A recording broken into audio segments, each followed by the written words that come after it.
Glories to assembled devotees, all glories to assembled devotees, all glories to Sri Guru and Gauranga। सब लोग मेरे साथ पढ़ें। हमारे गुरुदेव के चरण कमल ही एकमात्र साधन हैं जिनके द्वारा हम शुद्ध भक्ति प्राप्त कर सकते हैं। मैं उनके चरण कमलों में अत्यंत भक्ति एवं श्रद्धा पूर्वक नतमस्तक होता हूँ। उनकी कृपा से जीव भौतिक क्लेशों के महासागर को पार कर सकता है तथा कृष्ण की कृपा प्राप्त कर सकता है। मेरी एकमात्र इच्छा है कि उनके मुख कमल से निकले हुए शब्दों द्वारा अपने चेतना को शुद्ध करूं। उनके चरण कमलों में अनुराग ऐसी सिद्धि है जो समस्त मनोरथों को पूर्ण करती है। वे मेरी बंद आँखों को खोलते हैं तथा मेरे हृदय में दिव्य ज्ञान भरते हैं। जन्म जन्मांतरों में वे मेरे प्रभु हैं। वे प्रेमा भक्ति प्रदान करते हैं और अविद्या का नाश करते हैं। वैदिक शास्त्र उनके चरित्र का गान करते हैं। हे गुरुदेव, हे प्रभुपाद, करुणा सिंधु तथा पतितात्माओं के मित्र, आप सबके गुरु एवं सभी लोगों के जीवन हैं। हे गुरुदेव, हे प्रभुपाद, मुझ पर दया कीजिए तथा मुझे अपने श्री चरणों की छाया प्रदान कीजिए। आपका यश तीनों लोकों में फैला हुआ है। श्रील प्रभुपाद की जय। जय राधा माधव कुंज बिहारी,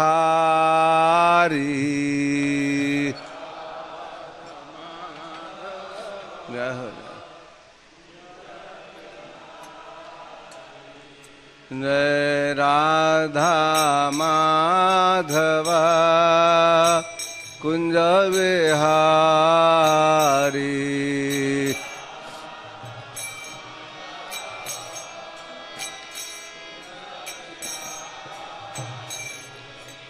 गोपी जन वल्लभ गिरवरधारी,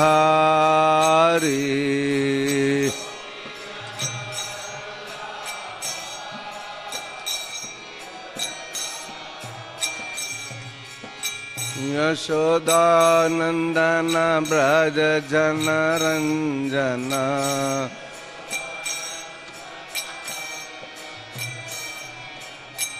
यमुना तेरा बनचारी,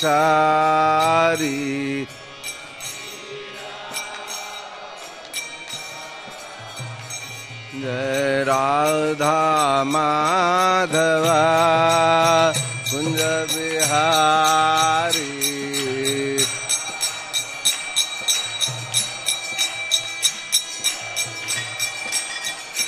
जय हो राधा माधव कुंज बिहारी।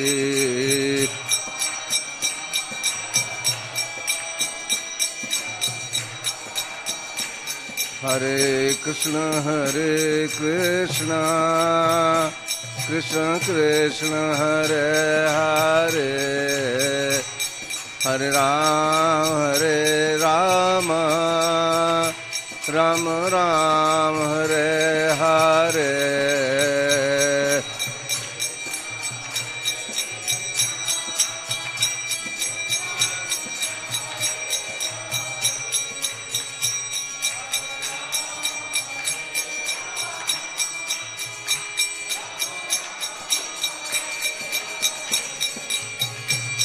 हरे कृष्ण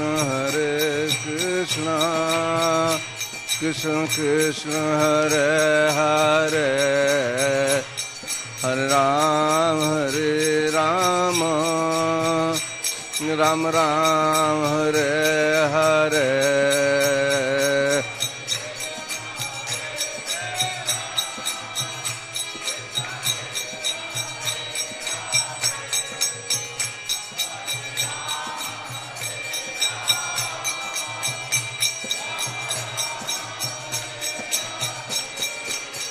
जय राधा पार्थ सार्थ राधा पार्थ सार्थ राधे,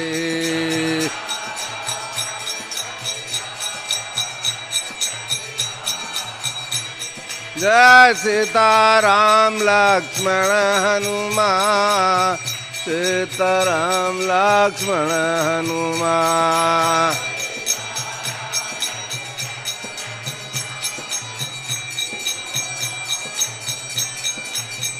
निताय गौर हरि बोल, हरि बोल, हरि बोल, हरि बोल।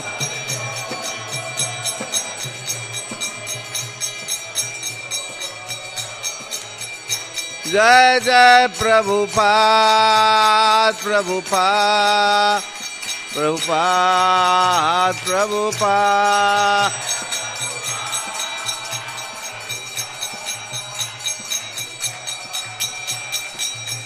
जय जय गुरुदेव, गुरुदेव, गुरुदेव, जय गुरुदेव।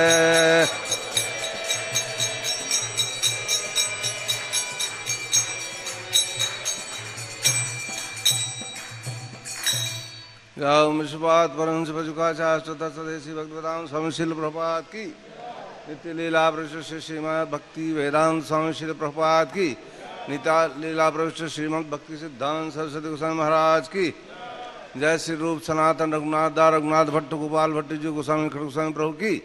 प्रेम से कहो श्री कृष्ण चैतन्य प्रभु नित्यानंद श्री अद्वैत गदाधर श्रीवास आदि गौर भक्तवृंद की, वृंदावन मथुरा धाम की, नवदीप मायापुर धाम की, गंगा मैया जमुना मैया की, भक्ति देवी तुलसी महारानी की, नामाचार्य सहजदास ठाकुर की, सामवेद भक्त वृंद की, अनंत कोटि वैष्णव वृंद की। बोल परमानंदे। All glory to Sambal devotee, all glory to Sambal, all glory to Sri Guru and Sri Gauranga. Om Namo Bhagavate Vasudevaya.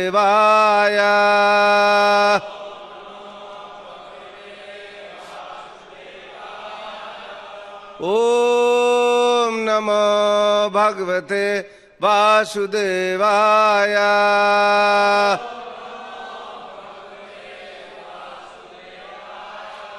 Om Namo Bhagavate Vasudevaya.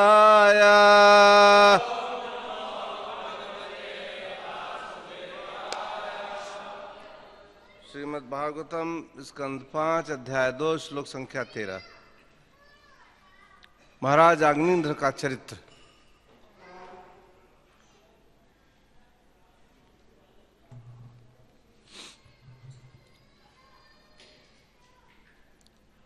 कावात्मवृत्ति रतनाद्ध विरंगवाती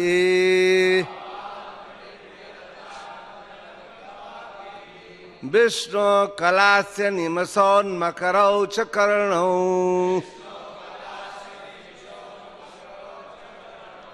विदिग्नमीन युगलम द्विजपंक्ति साचे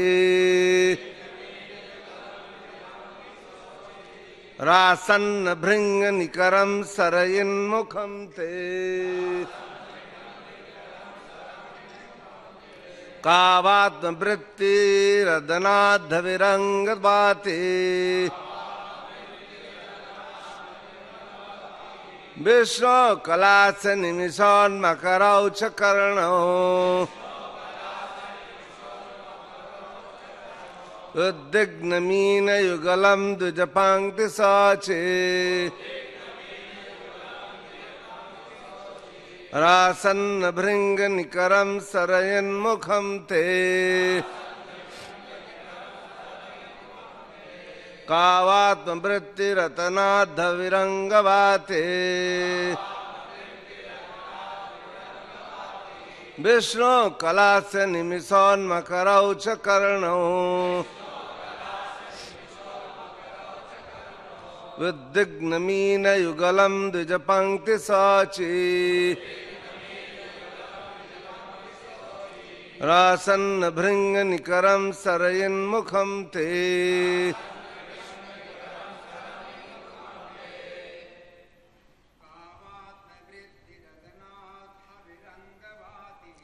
कामात्मवृत्ति रतनाद्ध विरंगवाते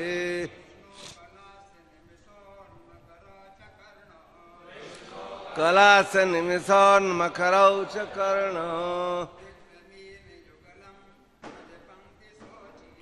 उद्विग्नमीन युगलं द्विजपङ्क्ति शोचे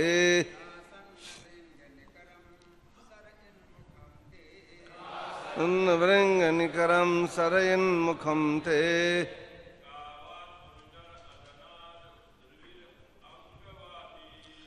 वानवनन्दनान्दविरङ्गवाति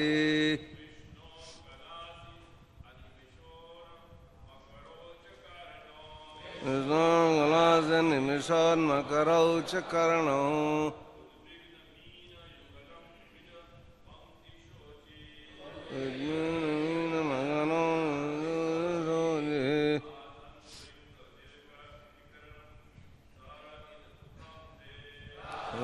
भृङ्गनिकरं सरयन्मुखं ते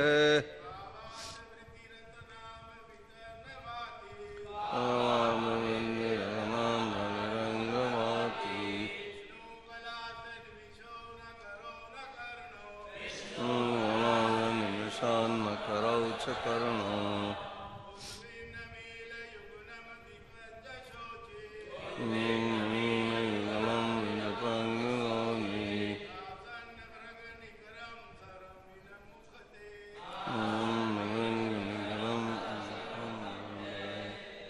बोलो येलो येलो कलर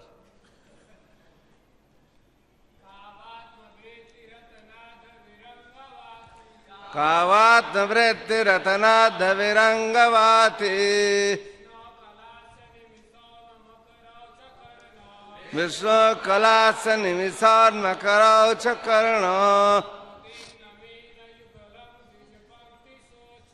उद्विग्नमीन युगलं द्विजपङ्क्ति शोचे प्रसन्नभृङ्गनिकरं सरयन्मुखं ते। माता जी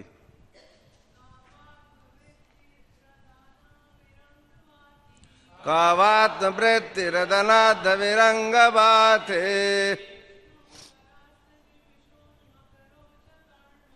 विश्व कलास निमिषोन्मकरौ च कर्णौ उद्विग्नमीन युगलं द्विजपङ्क्ति शोचे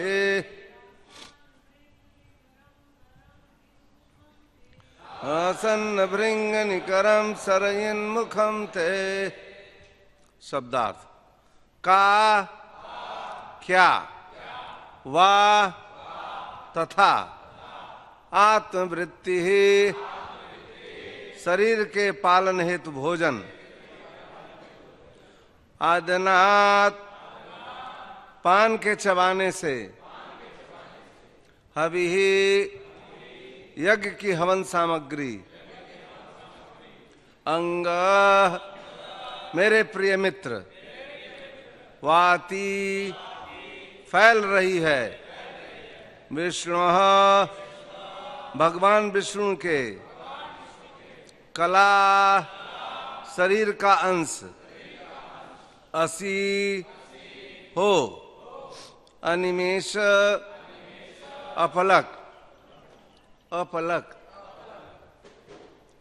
उन्मकरौ दो उज्जवल मकर च भी कर्णौ दो कान उद्विग्न परेशान मीन युगलम दो मछलियों सहित द्विज पंक्ति ही दांतों की पात सोच ही सुंदरता आसन्न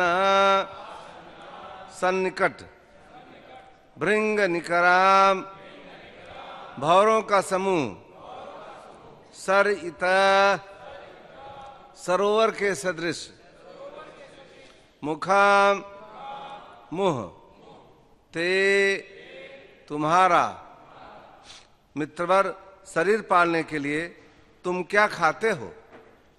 तांबूल चबाने से तुम्हारे मुख से सुगंध फैल रही है। इससे यह सिद्ध होता है तुम सदैव विष्णु का प्रसाद खाते हो। निश्चय ही तुम भगवान विष्णु के अंश स्वरूप हो। तुम्हारा मुख मनोहर सरोवर के समान सुंदर है। तुम्हारे रत्न जटित कुंडल उन दो उज्जवल मकरों के तुल्य हैं जिनके नेत्र विष्णु के समान अपलक रहने वाले हैं। तुम्हारे दोनों नेत्र दो चंचल मछलियों के सदृश हैं। इस प्रकार तुम्हारे मुख सरोवर में दो मकर, दो चंचल मछलियां एक साथ तैर रही हैं। इसके अतिरिक्त तुम्हारे दांतों की धवल पंक्ति जल में श्वेत हंसों की पंक्ति के सदृश प्रतीत होती है और तुम्हारे बिखरे बाल तुम्हारे मुख की शोभा का पीछा करने वाले भौरों के झुंड के समान है। तात्पर्य श्री भक्तिवेदांत स्वामी श्रील प्रभुपाद की। भगवान विष्णु के भक्त उन्हीं के अंश भी हैं और विभिन्नांश कहलाते हैं। भगवान विष्णु को सभी प्रकार की हवियां भेंट की जाती हैं। भक्तगण उनका बचा हुआ भोजन अर्थात प्रसाद खाते हैं। अतः हवि की सुगंधि न केवल विष्णु से निकलती है वरन प्रसाद पाने वाले भक्तों के शरीर से भी निकलती है। अग्निंद्र पूर्व चित्ती को उसके शरीर से निर्गत सुगंधि के कारण भगवान विष्णु का अंश मान रहे थे।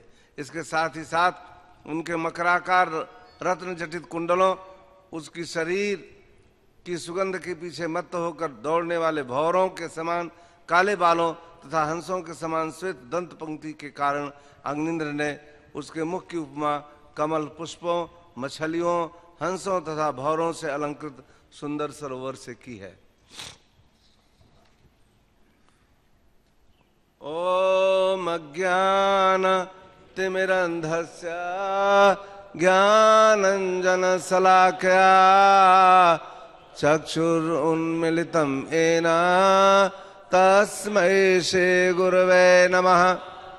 श्री चैतन्य मनोभीष्टां स्थापितं येन भूतले स्वयं रूप कदा मह्यं ददाति स्वपदान्तिकं। वन्देऽहं श्रीयुतपदकमलं श्रीगुरून् वैष्णवांश्च श्रीरूपं साग्रजातं सहगण रघुनाथान्वितं तं सजीवं साद्वैतं सावधूतं परिजन सहितं कृष्ण चैतन्य देवम् अधा कृष्ण पादान् सहगण ललिता श्री विशाखान्वितांश्च। हे कृष्ण करुणा सिंधो दीनबंधो जगत्पते गोपेश गोपिका कांत राधा कांत नमस्तुते। तप्त कांचन गौरांगी राधे वृंदावनेश्वरी वृषभानुसुते देवी प्रणमामि हरे प्रिय। वाञ्छा कल्पतरुभ्यश्च कृपा सिन्धुभ्यमेव च पतितानां पावनेभ्यो वैष्णवेभ्यो नमो नमः। जय श्री कृष्ण चैतन्य प्रभो नित्यानंद यद्वैत गदाधर शिवासादि गौर भक्त वृंद। हरे कृष्णा कृष्णा कृष्णा हरे हरे हरे राम राम राम हरे हरे। नमः ओं विष्णुपादाय कृष्ण पृष्ठाय भूतले श्रीमते भक्ति वेदांत स्वामी इति नामिने। नमस्ते सरस्वती देवे गौरवाणी प्रचारिणे निर्विशेष शून्यवादी पाश्चात्य सतारिणे।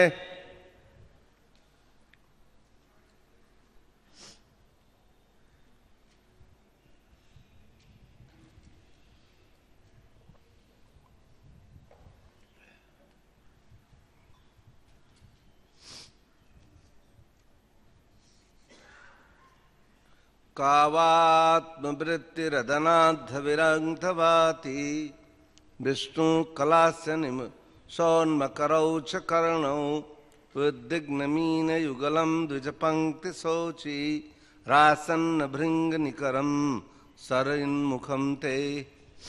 मित्रवर, शरीर पालने के लिए तुम क्या खाते हो? तांबूल चबाने से तुम्हारे मुख से सुगंध फैल रही है। इससे सिद्ध होता है कि तुम सदैव विष्णु का प्रसाद खाते हो। निश्चय ही तुम भगवान विष्णु के अंश स्वरूप हो। तुम्हारा मुख मनोहर सरोवर के समान सुंदर है तुम्हारे रत्न जटित कुंडल उन दो उज्जवल मकरों के तुल्य हैं जिनके नेत्र विष्णु के समान अपलक रहने वाले हैं। तुम्हारे दोनों नेत्र दो चंचल मछलियों के सदृश हैं। इस प्रकार तुम्हारे मुख सरोवर में दो मकर, दो चंचल मछलियां एक साथ तैर रही हैं। इसके अतिरिक्त तुम्हारे दांतों की धवल पंक्ति जल में श्वेत हंसों की पंक्ति के सदृश प्रतीत होती है और तुम्हारे बिखरे बाल तुम्हारे मुख की शोभा का पीछा करने वाले भंवरों के झुंड के समान हैं।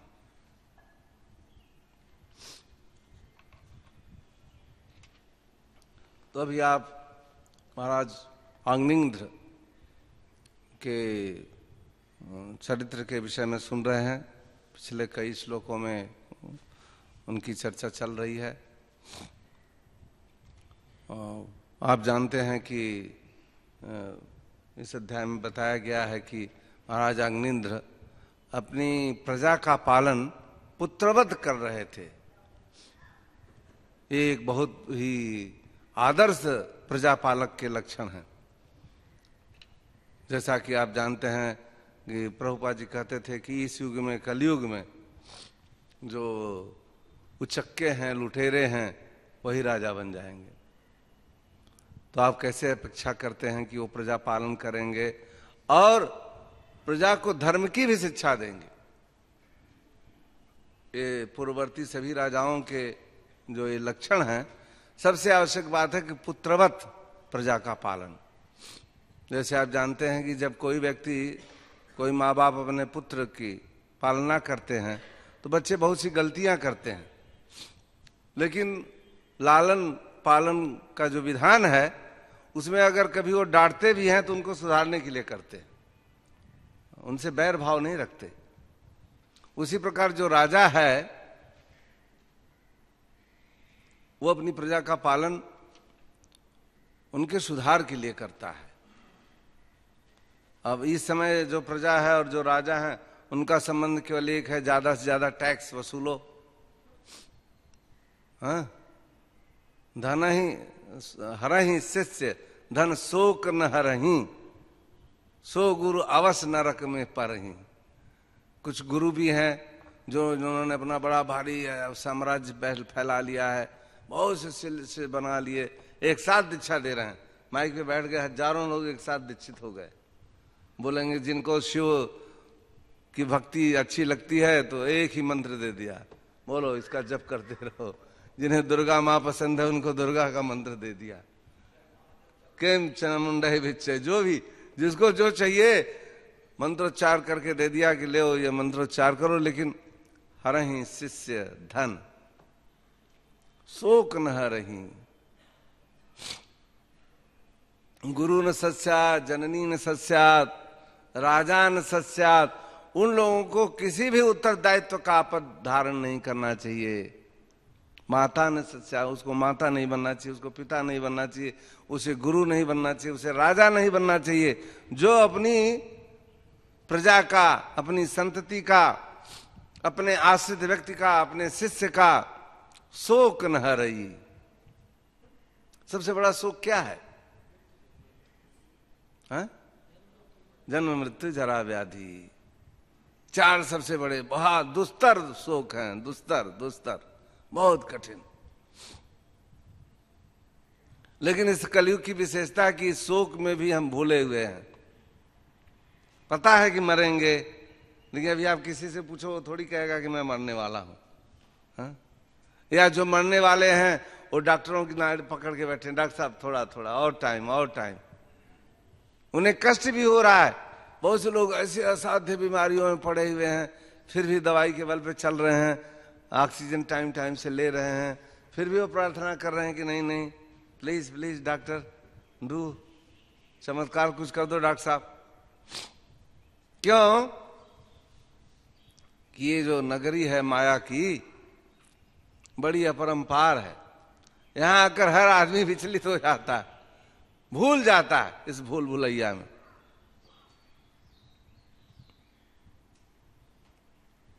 जब हम गर्भस्थ शिशु थे तो हमने प्रतिज्ञा किया भगवान से कि हे प्रभु बहुत कष्ट है, आप ले आओ, मैं आपकी सेवा करूंगा।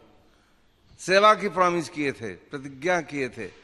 हाँ, कि जो ही हम आएंगे धरती पर केवल प्रभु आपकी सेवा करेंगे। और धरती पर आते ही हम केवल वही कार्य करते हैं, सेवा के अलावा सब कुछ करते हैं, सेवा करना नहीं चाहते।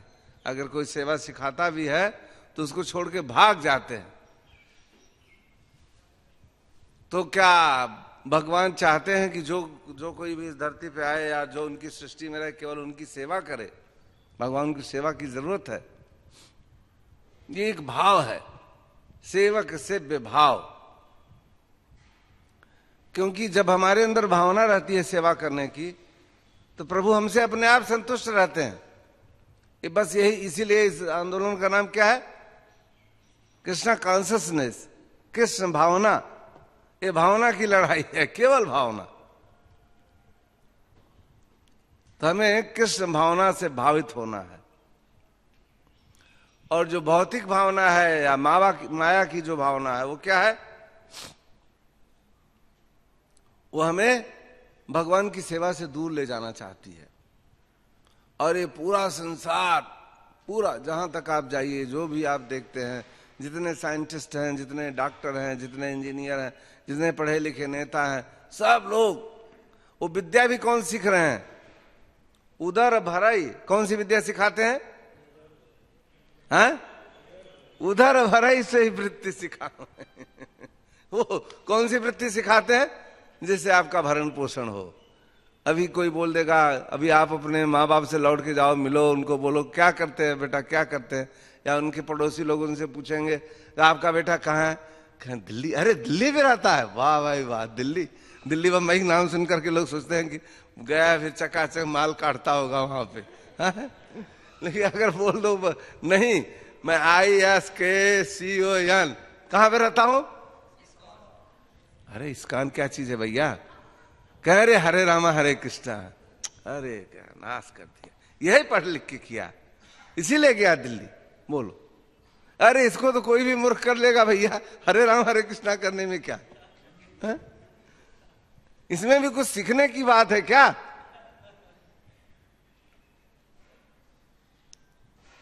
तो ये संस्कार, पहले पुंसवन संस्कार होता था, 16 संस्कार होते थे एक व्यक्ति के। पुंसवन संस्कार, गर्भधारण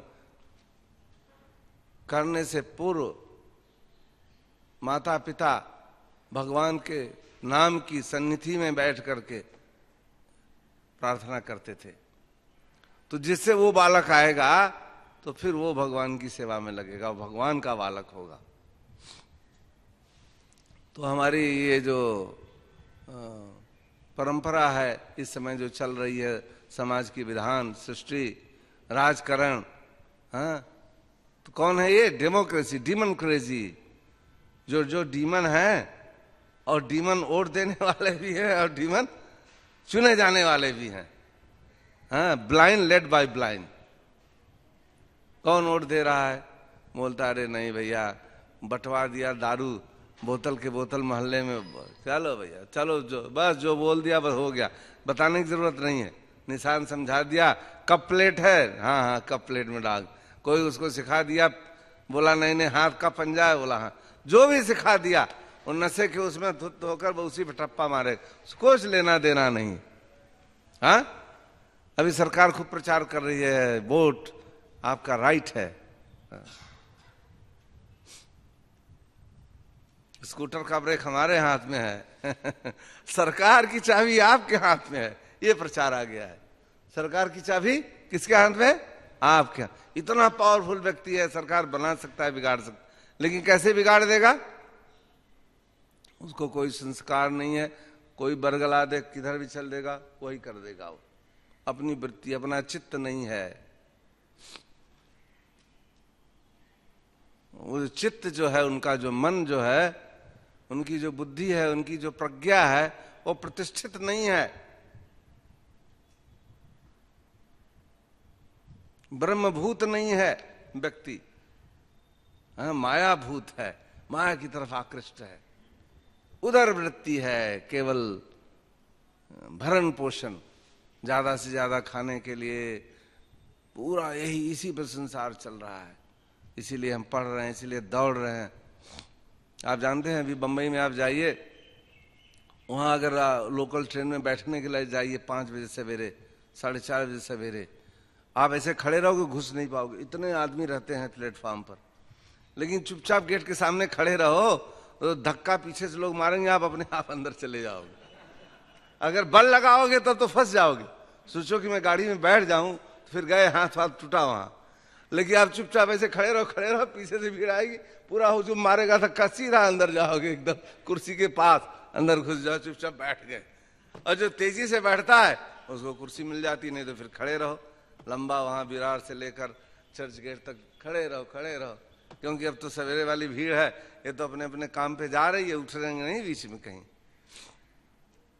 केवल एक बात के लिए उधर देखो, वो मंकी अपना दिखाता है, भालू डांस दिखाता है, उधर जाओ ना वृंदावन की तरफ रास्ते में, अब तो भालू वाले कम दिखाई पड़ रहे हैं पहले भालू वाले काफी डांस कराते थे, फिर बोले भाई हो गया, देख लिया मदारी का खेल, अब बता किसके लिए दिखाया, सीधा पेट ठोकेगा अरे भालू को तो नाम मात्रा कुछ खिला देगा, असली माल तो खुद खाएगा, लेकिन जनता के सामने अपना भालू को खड़ा कर दिया, वो अपना पेट पीट रहा है।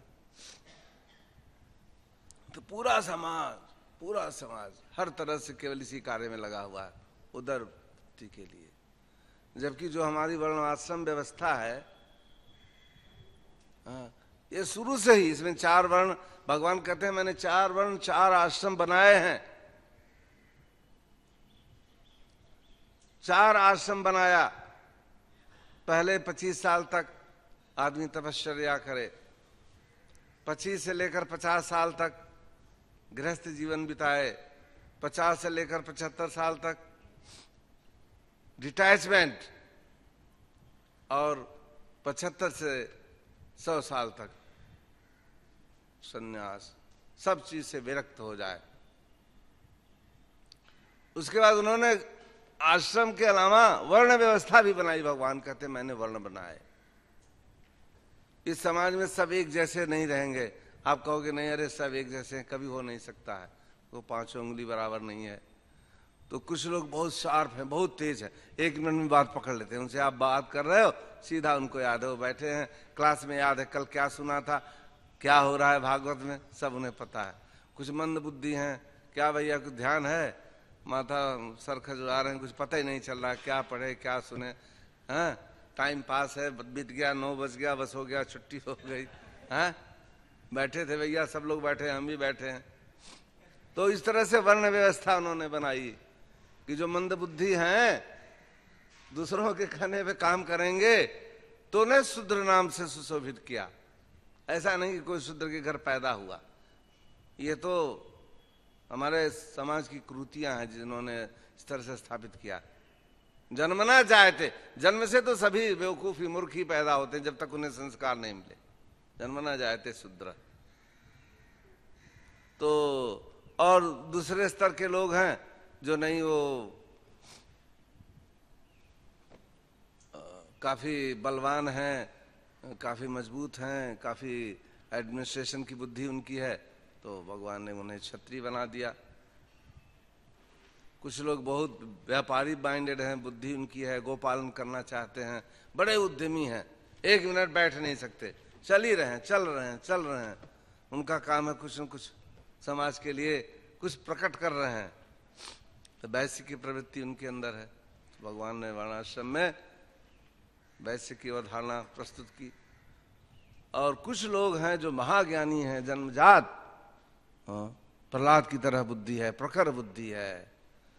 क्या कह रहे हैं प्रहलाद जी, मुझे तो बस केवल ये चिंता लगी है कि ये लोग जो संसार के अंधकूप में डूबे हुए हैं, इन्हें कैसे बाहर निकाला जाए। समाज के संतुलन के लिए, समाज की अभिवृद्धि के लिए जो दिन रात प्रयासरत रहे वो ब्राह्मण है। ब्रह्म जाने सो ब्राह्मण है। ब्रह्म का मतलब है सर्वम खलु इदम, सब कुछ भगवान ही है, सब कुछ भगवान का है,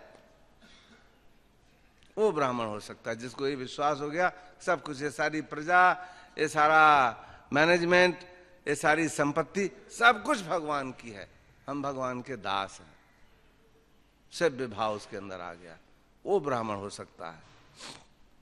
लेकिन इसमें चारों एक, मतलब शूद्र को क्षत्रिय बनने का, वैश्य बनने का, ब्राह्मण बनने का भी अधिकार है। जन्म से इसका कोई संबंध नहीं है। इस समाज में त्रुटि कहाँ हुई? बोले नहीं भैया ये तो चौबे जी के बेटे हैं तो फिर चौबे ही हैं, पान पत्ता बाप खाता था, ये भी मसाला खा के घूमेंगे, कोई काम नहीं है। देखते हो ना, वृंदावन में जाते हो, गोस्वामी जी के बच्चे अपना पान 10 साल के तभी भी पान खा रहे हैं, छिप छिप के पान मसाला अपना उठा रहे और घूम रहे हैं।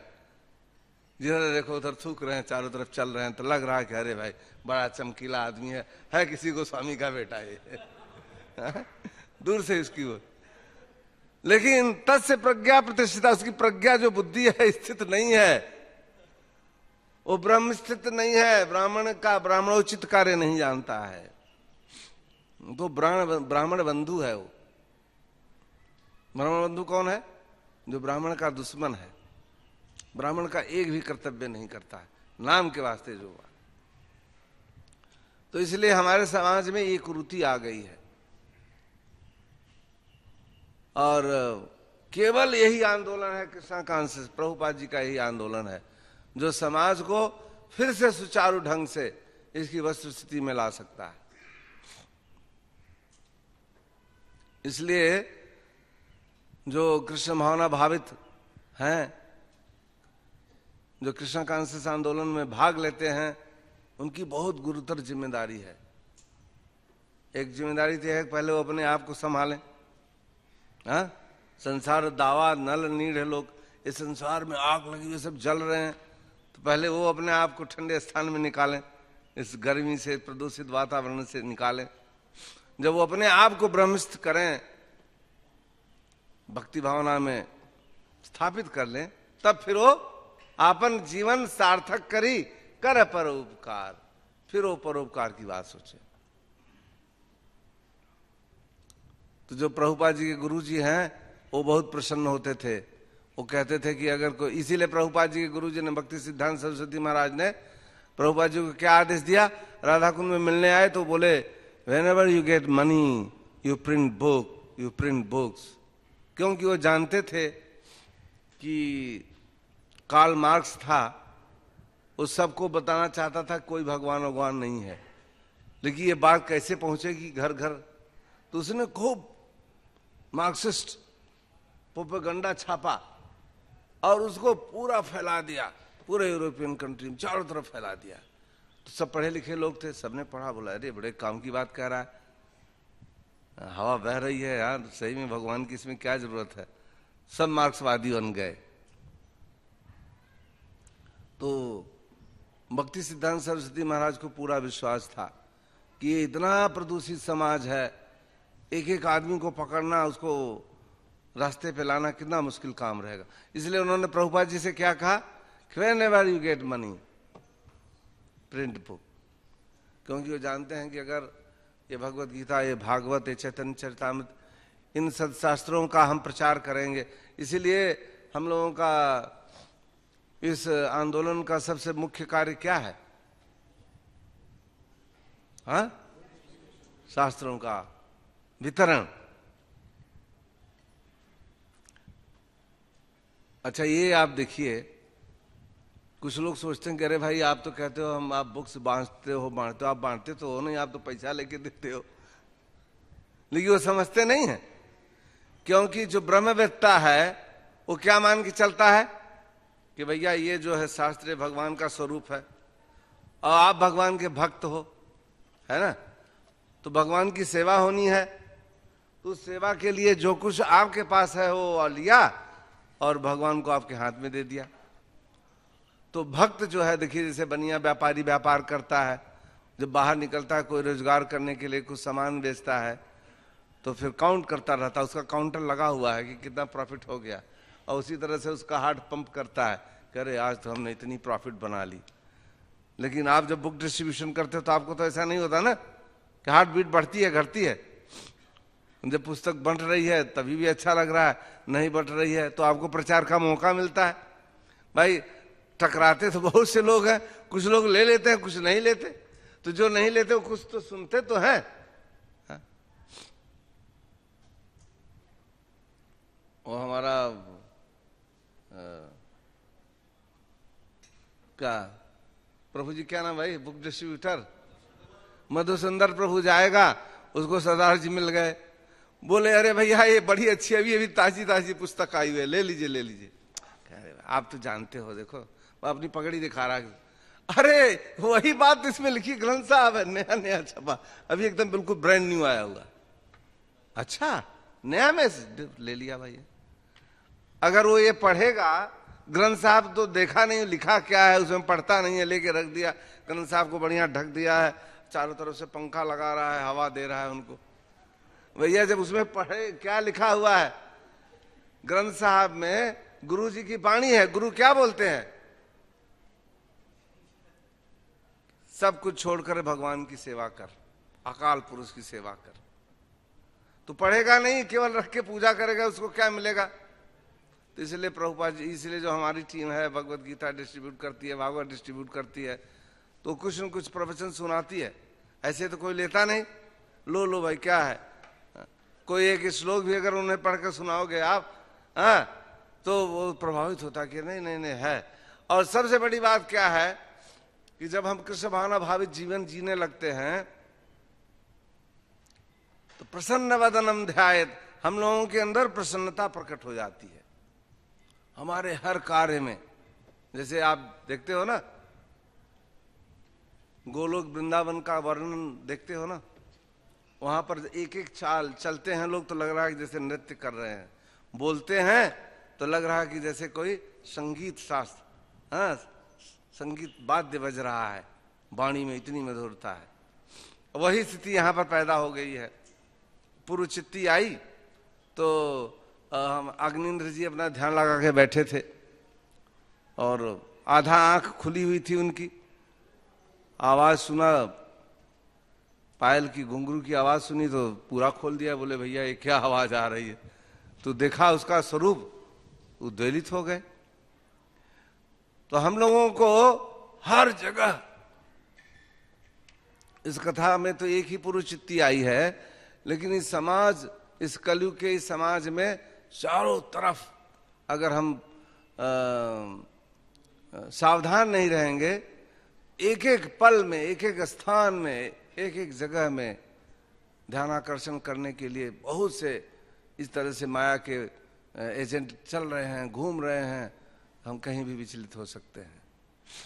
इसलिए सघन साधना क्या है, मामन स्मरुद्धम च। भगवत गीता का गूढ़ मंत्र भगवान कृष्ण ने क्या कहा अर्जुन को, कि मामन स्मर, तू मेरा स्मरण कर और तब लड़ाई लड़ता रह। इसलिए हमारा जो मन है वो हर समय भगवान के स्मरण में निष्ठ रहना चाहिए, नियोजित रहना चाहिए। कोई भी हम का, अच्छा उससे आप कभी प्रभावित नहीं होंगे। जब आप कोई भी काम करते हैं, आप समझ लो आप कहीं अपॉइंटमेंट ले रहे हो, किसी से मिलने जा रहे हो मंदिर के काम के लिए, तो अगर आप भगवान का जप करते रहो, ध्यान करते रहो, तो घंटी टक से टन आ जाएगी, मिल जाएगी लाइन। और जब आप अपने भरोसे घंटी लगाते रहो, कभी कभी ऐसा होता है कोई फोन उठाने वाला नहीं रहता। तो इसलिए ये जो फार्मूला दिया है भगवत गीता में कि मामन स्मरुद्धम च, ये बड़ा सिद्ध फार्मूला है, सिद्ध। आप किसी भी स्थिति में अपने आप को आजमा सकते हो, कोई भी कार्य कर रहे हो, किसी भी कार्य में आप हो, और उस जगह अगर आप भगवान का आप स्मरण करोगे तो आप देखोगे उसमें अवश्य सिद्ध, उसमें आपको सफलता जरूर मिलेगी। मामन स्मरुद्धम च, मेरा स्मरण करो। तो यद्यपि महाराज आग्नेन्द्र इतने बड़े राजा हैं और अब उनके मन में एक वृत्ति प्रकट हो गई है कि नहीं, हमको भी पितृलोक में जाना है। तो पितृलोक में जाने के लिए पुत्र का होना आवश्यक है और उसके लिए फिर गृहिणी चाहिए। तो ब्रह्मा जी ने उनके इसी विचार को पूरा करने के लिए पूर्व चित्ती को भेजा है, और पूर्व चित्ती को देखकर वो इस तरह से आश्चर्यचकित हैं और उससे वार्तालाप कर रहे हैं और उसके इस तरह से बात करने से, इस तरह से वो अपने आप को उसके सामने प्रस्तुत कर रहे हैं कि आगे के श्लोकों में आप देखेंगे कि पुरुचित्ती उन्हें स्वीकार कर लेगी और पुरुचित्ती से उनका विवाह हो जाएगा और इस प्रकार से वो 9 बच्चों को जन्म देंगे। और लेकिन चूंकि वो देवलोक से आई हुई थी पुरुचित्ती, इसलिए वो बाद में देवलोक वापस चली जाती है ब्रह्मा जी के पास। और जो महाराज अग्निन्द्र हैं, इनकी वृत्ति स्थिर नहीं हुई है, इसलिए इन्हें वापस फिर से जन्म लेना पड़ता है। तो आप ये जानते हैं कि हमारे इस कर्म का एक बहुत बड़ा जाल है। कुछ भी हम काम करते हैं, every action has reaction, every action. तो अगर हमें रिएक्शन से मुक्त होना है, हाँ, तो भगवान कहते हैं कि सब कुछ सर्वधर्मान परित्यज्य माम एकम शरणम ब्रज, एक ही व्यक्ति मेरी शरण लो, भगवान कहते हैं। और कहते हैं हम त्वाम सर्व पापेभ्यो, हम लोगों को यही डर लगा रहता है ना कि अरे भाई कितने पाप किए, क्या हुआ, कैसे इतना कष्ट मिला। जब कहीं उलझन में आते हैं, फंसते हैं, तो यही आता है दिमाग में कि हमने कुछ न कुछ पाप किया था, हमारे ऊपर ये संकट आया हुआ है। उसे निवृत्ति के लिए तरह तरह से प्रार्थना करते हैं, उपाय ढूंढते हैं, मित्रों की शरण में जाते हैं, लेकिन विपत्ति में कोई साथ नहीं देता। इस संसार में कोई ऐसा आपका मित्र नहीं है आपकी विपत्ति में काम आएगा। तो असली साथी कौन है? भगवान के भक्त। असली साथी कौन है? अब भगवान आपको कहाँ मिल जाएंगे? मिल जाएंगे रास्ते चलते हुए, इतनी सिद्धि तो आपको नहीं मिली, लेकिन भक्त मिल जाएंगे। हाँ, ये तिलकधारी महात्मा किधर भी जाओगे आप, घूमते फिरते कहीं ना कहीं टकरा जाएंगे। तो अगर ये, और जो लोग रहते हैं भक्तों के साथ, उन्हें तो बड़ा सावधान होकर रहना चाहिए। कभी भी हमें टेक फॉर ग्रांटेड नहीं, अरे तो हमारे साथ ही रहते हैं, ऐसा नहीं सोचना चाहिए। जो वैष्णव है, ये भगवान की एक सबसे बड़ी अनुपम सृष्टि है। भगवान वैष्णव भक्तों के लिए इतना दिल में भाव रखते हैं, इसीलिए जब हम वैष्णव अपराध करते हैं सोचते हैं अरे क्या हुआ। ऐसे बहुत से भक्त हमने देखे हैं। तो फिर क्या होता है, चाहे हम कितना भी धर्म करें, कितना भी कर्म करें, कितना जप करें, कोई प्रभाव ही नहीं पड़ेगा। देखते हो ना, तेल लगा के स्नान करो तो पानी टिकता है शरीर पे, सब उड़ता चला जाता है। हाँ, उसी प्रकार का है कि एक तरफ से आप वैष्णव अपराध करो, वैष्णव के लिए सोचो करे नहीं कुछ नहीं, ऐसे वैष्णव बहुत देखे हैं। तो आप तो बड़ा आसानी से सोच रहे हो, लेकिन इसका बहुत गुरुतर भार है। इसलिए नाम के भी प्रति अपराध नहीं करना चाहिए, और वैष्णव के प्रति तो स्वप्न में भी अपराध नहीं करना चाहिए। वैष्णव अपराध से बहुत बचना चाहिए। इसलिए देखो प्रभुपाद जी ने विधान बनाया हुआ है कि हम रोज मंगल आरती में अपराधों का बार बार कह रहे हैं। और पहला ही अपराध क्या है कि जिन लोगों ने अपना जीवन भगवान के नाम के प्रचार में दिया हुआ है, उन्हें साधारण व्यक्ति समझना, टेक फॉर ग्रांटेड कि ऐसे सोचोगा, नहीं ठीक है, ये भी ऐसे ही है, ऐसा सोचना और उनकी अवमानना करना बहुत बड़ा अपराध है। इसलिए ऐसा नहीं सोचना चाहिए कि नहीं हम तो भक्त बन गए, 1 साल 2 साल 4 साल 5 साल पुराने हो गए, अभी क्या कोई बिगाड़ लेगा। ऐसा नहीं है। हम पूरा जिंदगी गुजार देंगे, हरे रामा हरे कृष्णा करते रहेंगे, हरे कृष्णा। कभी रोमांच कंपास, कभी बाल देखा खड़ा हुआ शरीर में? हाँ, कभी लगता हो गया यार ये माला जपते जपते काफी पुराना हो गया, ले चलो थैला रख देते हैं, झंझट पूरी करो। हाँ, तो फिर माला जपने से भी सन्यास पैदा हो जाएगा। क्या फायदा भैया, दिन रात लगे रहो, कुछ होता तो है नहीं। तो ये नहीं जानते। लेकिन इसीलिए रोज देखते हो ना, रोज प्रतिदिन हम पाठ कर रहे हैं, प्रतिदिन पढ़ते हैं मंगल आरती में वैष्णव ऑफेंस के लिए, हम किसी वैष्णव की अवमानना नहीं करें। जिन लोगों ने अपना जीवन भगवान के नाम के प्रचार के लिए समर्पित कर दिया है, ऐसे संतों का उन्हें साधारण व्यक्ति समझना या उनके प्रति अपराध करना महा अपराध है, महा। कहते हैं ना नंबर 1 कौन सी चीज होती है? टॉप। देखो नंबर 1 अपराध हो गया ये। इसलिए हम लोग जब भी किसी वैष्णव को देखते हैं तो हम उन्हें सम्मान करें। और इसीलिए हम लोग प्रतिदिन देखो बोलते हैं ना, वांछा कल्पतरुभ्य से। वांछा कल्पतरु का नाम सुने हो ना? कौन है कल्पतरु? हाँ, अरे कल्पतरु पूछ रहा हूं, वैष्णव तो है ही कल्पतरु। देखो ये तो पकड़ लिया है बढ़िया चिमटी से। कल्पतरु पेड़ का नाम है, जिसके नीचे तुम जाओ और बोलो कि मैं शेर बन जाऊं तो शेर बन जाओगे। अगर बोलोगे कल्प वृक्ष के नीचे कि अब मैं गधा बन जाऊं तो गधा बन जाओगे। बोलो अभी 1 ट्रक सोना ला दो तो सोना ला देगा। अगर बोलोगे इस समय यहां जहर ला दो तो जहर ला दे। मतलब कल्प वृक्ष के नीचे जो ही इच्छा करोगे सारी इच्छाओं को पूरा कर देता है। तो वैष्णव वही कल्प वृक्ष है जहां आपकी सारी इच्छाएं पूर्ण हो जाती हैं।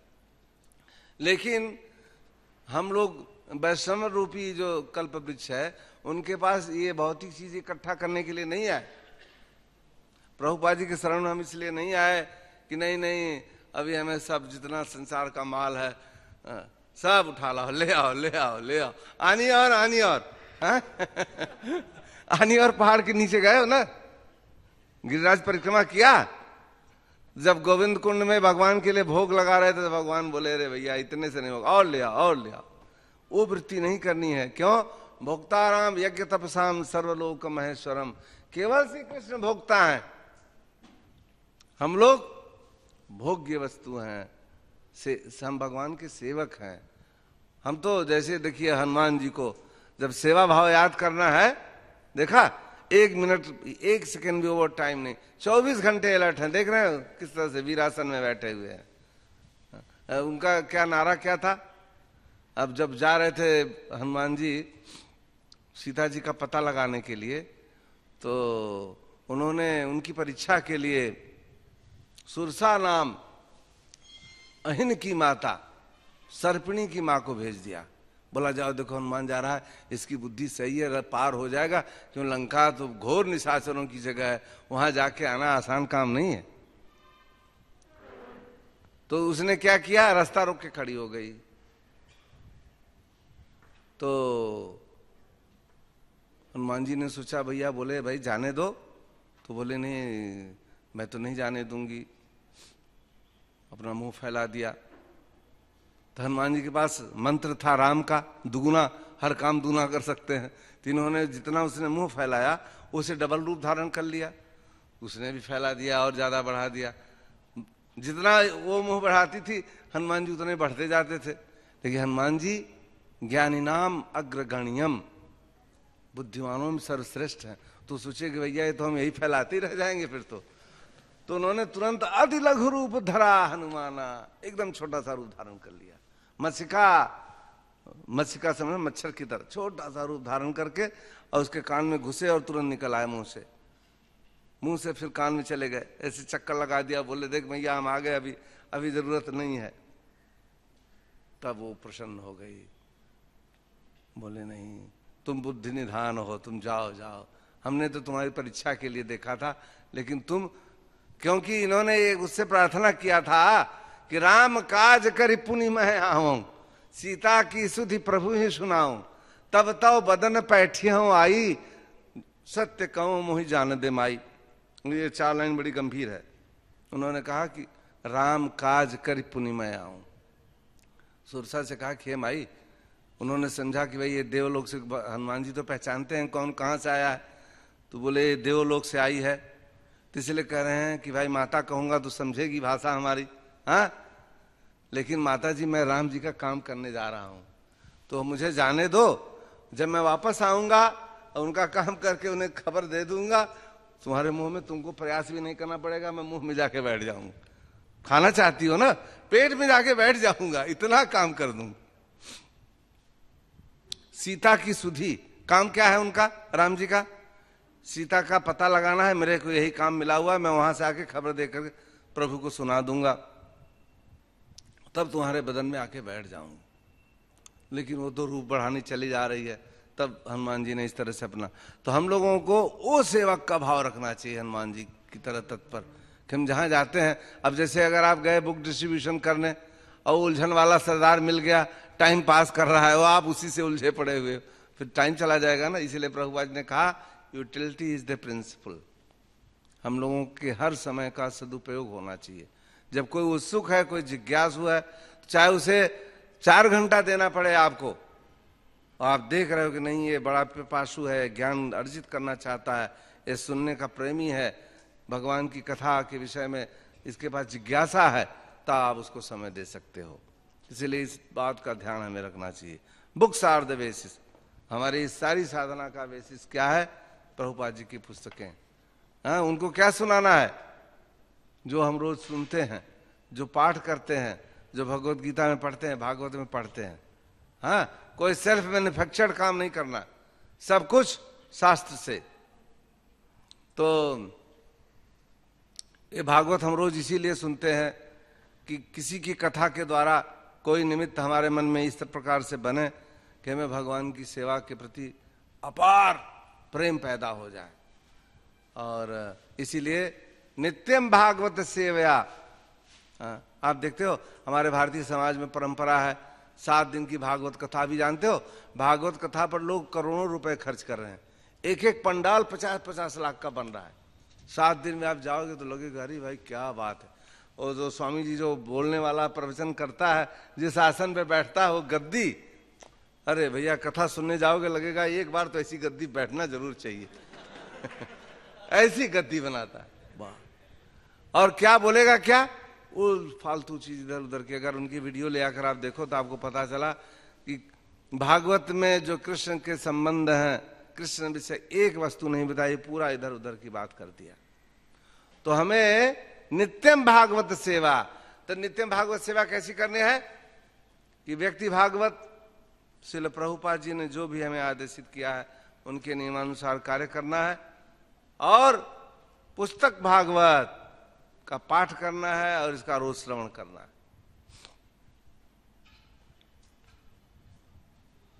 जय श्रील प्रभुपाद की। हाँ प्रभु।